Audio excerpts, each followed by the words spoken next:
I don't know that they're all necessarily shifting away from craft 100%, because I think that they also understand human creativity as something that AI is not going to be able to deliver for them. We're thinking about this as science. Science, you do the experiment the same way every time. It's the same as we engage with AI tools further and further. So how it fits into our process, where it fits in, I think that that's super important so that you can have analogs to go back to point to. Recorded live in Cannes at the Cannes Lions International Festival of Creativity. It's the MM+M podcast. In partnership with GSW, powered by Syneos Health. Welcome into the MM+M podcast here in Cannes, France, the Cannes Lion Festival of Creativity. I'm Jameson Fleming, the editorial director here for MM+M and Campaign. I'm here with Jillian Brooks, the SVP and Group Creative Director for GSW, and Chris Ovdiyenko, the SVP and Experience Director for GSW. Welcome in. How was your Cannes?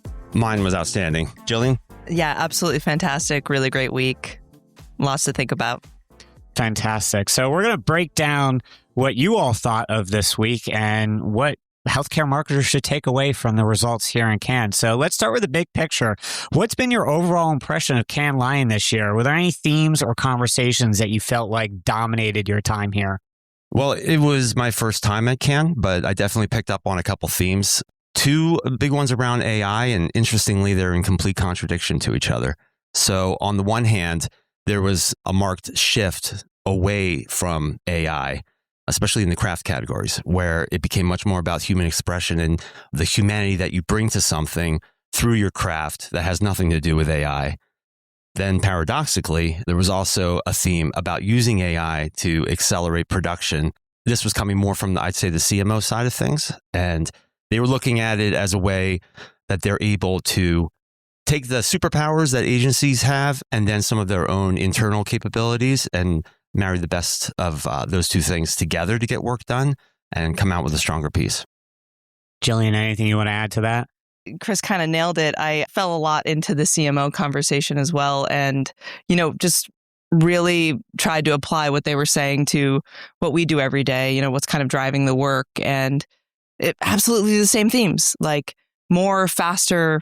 They can use their own imagination so they can tell if a spark in an idea is there, and less interested in the craft, which was, hard to hear in moments, but it's just also a brave new world in a lot of ways. Yeah, I think that the CMOs see the value in the AI and what it can do for their organizations. But I don't know that they're all necessarily shifting away from craft 100%, because I think that they also understand human creativity as something that AI is not going to be able to deliver for them. Quite a few conversations with the CMOs about the humanity, the ideas that agencies bring. And I think from their perspective, that is the superpower that they want to kind of leverage for their work.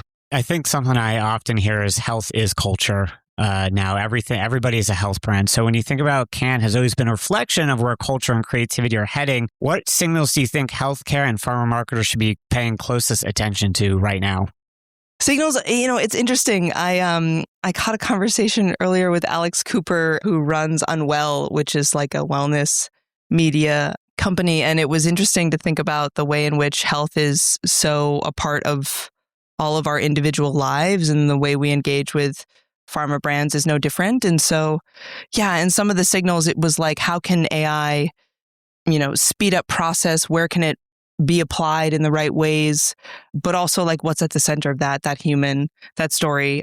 So with Alex, someone that went from creator to mogul, it's very interesting to see the ways in which personal brands align to everything you do. So all the products you use, including your over the counter or RXs. So that was really interesting.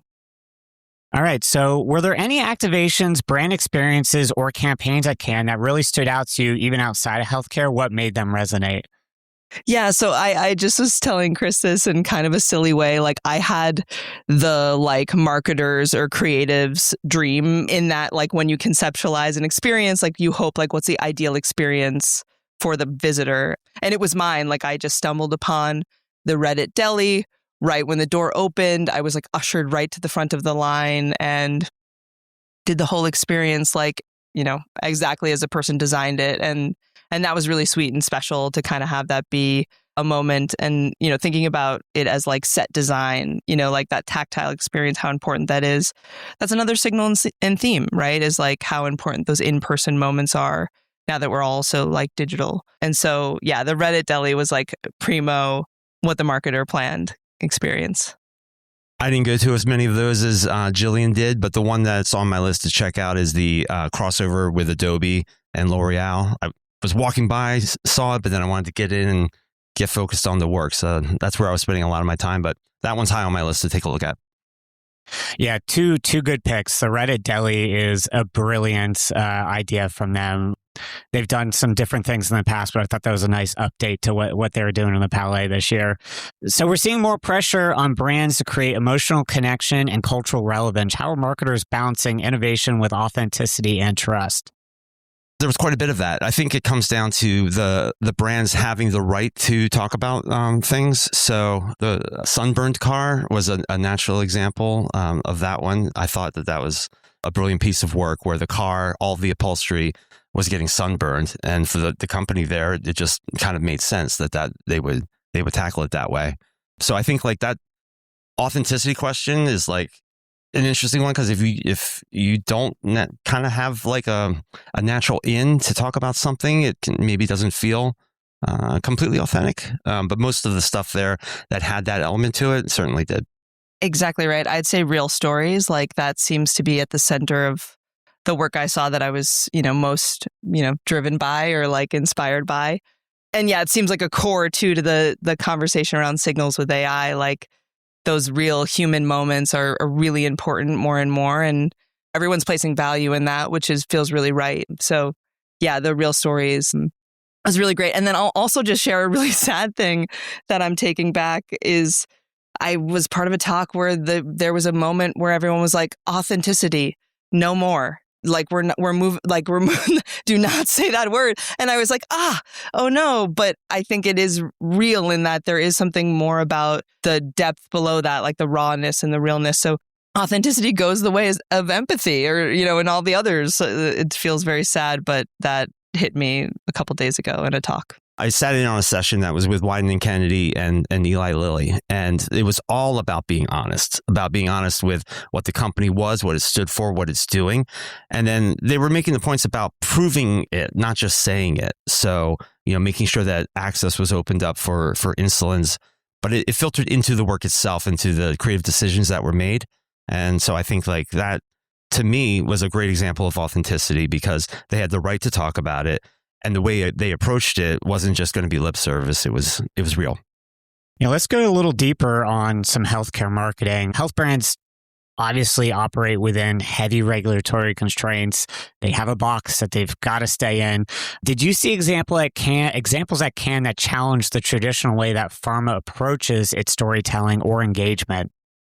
I don't think it's new or unique at all, but I think it was like really underscored this week was the value of unbranded initiatives and how to like harken back to that moment, throwing shade at authenticity. Like the unbranded moment is really where you win with communities. I heard someone say like getting to partnership beyond promotion or like kind of flipping that. And it feels like it rings true in all of our work. So I don't know, commitment from companies to do those things that feel like they don't directly drive the metrics they're looking at, but they do drive measurable outcomes. So yeah, a lot of the experiences here and a lot of the work that were unbranded just felt like they really move the needle in a way that probably isn't your typical sales ROI. Well, talk about regulation. I don't think there's anywhere more regulated than China. And I saw the Viagra piece where they were buying, the Viagra name for bicycles and other products that they made blue so that they could talk about Viagra in China. So I thought that was a really subversive, well thought through idea and nice work as well. Yeah, I'm curious how quickly China closed that loophole afterwards, if they did. It feels like something that would happen very quickly in that market. I think so. Experience design and immersive storytelling continues to evolve. So how do you see audience expectations changing for healthcare brands specifically? I think some of the best experience design work I can was stuff that had a social component to it. So it was more than just, what does this do?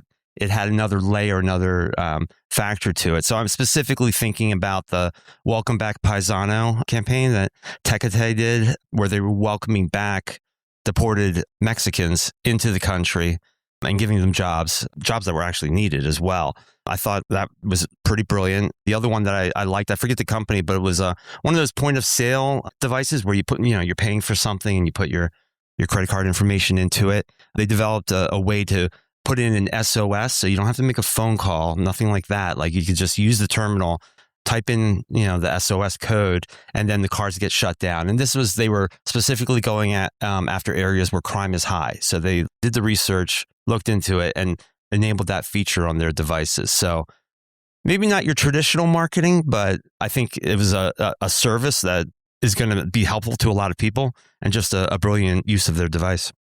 And when it comes to what lessons we should all be taking away, what are the things that clients should be applying immediately from what you saw here in Cannes, whether that's campaign development, customer experience, brand strategy, whatever it may be? What are you encouraging them to think about immediately? That question is such a tall order to answer to, but I'll try. I think this is so nerdy, but I think it's process. Like there was so much conversation about agentic AI, to think about what that looks like in terms of the work we design, like designing for a person versus designing for an agent. I think process is super important. We're thinking about this as science.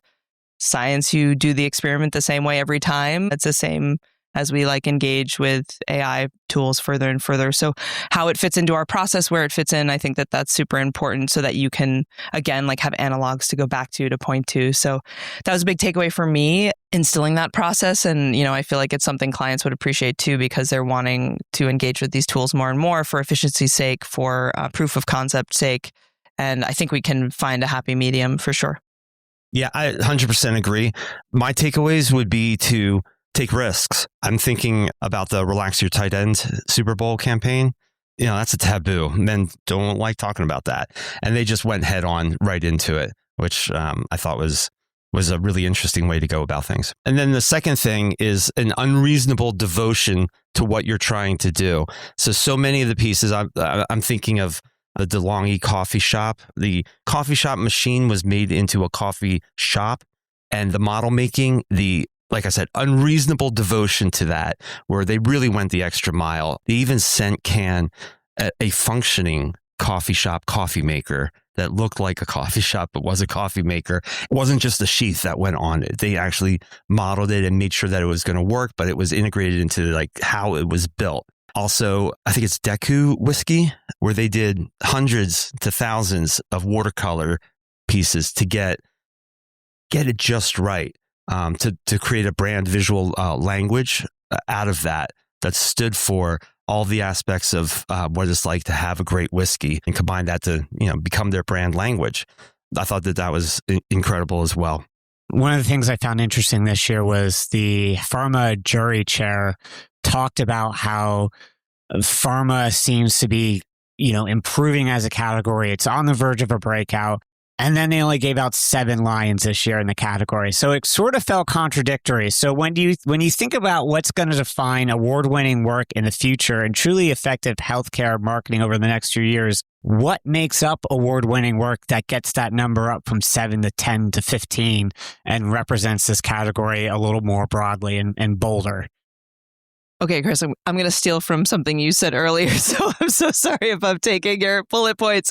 But work that has a point of view. I think what we were talking about was the work that people did something and they purposely did something because they wanted it to be different. I'm thinking about the Primark work with the disabled community and creating a whole line of clothing that just exists and very simply, can be used by anyone. They shared a statistic. 80% of us are going to be disabled at some point in our lives because that's just the nature of living. But also there are people that live with rare diseases and conditions all day that could benefit from a slight adjustment to a piece of clothing. And they had a patient ambassador come up and speak for a moment. And she said something really interesting, which was everyone got to choose an outfit this morning. So people with disabilities want to do the same thing.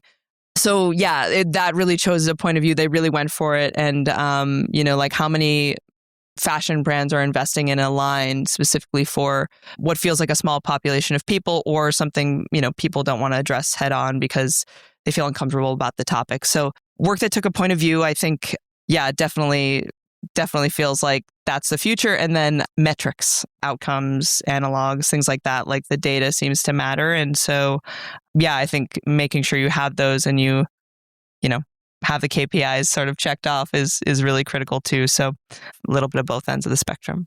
Which can be hard because a lot of times you're developing work and, the submission deadline's coming around before you have a chance to get those actual KPIs and real world results in.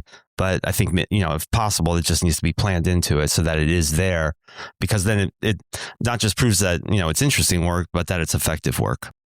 All right. And let's end this conversation with one that I think is always a great way to end a conversation, which is simply, what's one key takeaway for any pharma CMO or any CCO, really any creative in your organization? What's one key takeaway they should have from Cannes Lion? Yeah, just one. Also, again, another hard to answer question kind of unilaterally. But I think the unbranded investment in the community thing really, reigns true. It seems like people identify with products, all the products they use, including pharma products, and to invest in a community, even in an unbranded sense, really makes a difference. So that felt very clear to me, especially seeing the creator content, that the investment in community is really worth it. So that's one. Another is to see the value, the humanity that your agency brings. There's a lot going on with AI, but the ideas, that's the purview of creatives. So we were looking at one session where P&G was talking about how they approach things, and they just recognized straight out that it's the ideas that matter. There may be ways to accelerate execution. There's a lot of great things that AI can do, but it's never going to come up with a really good advertising campaign or piece of work. Thank you so much to Jillian and Chris for joining us here today from GSW. Really fun conversation as always. Coming to you from Cannes, I'm Jameson Fleming. Have a great day.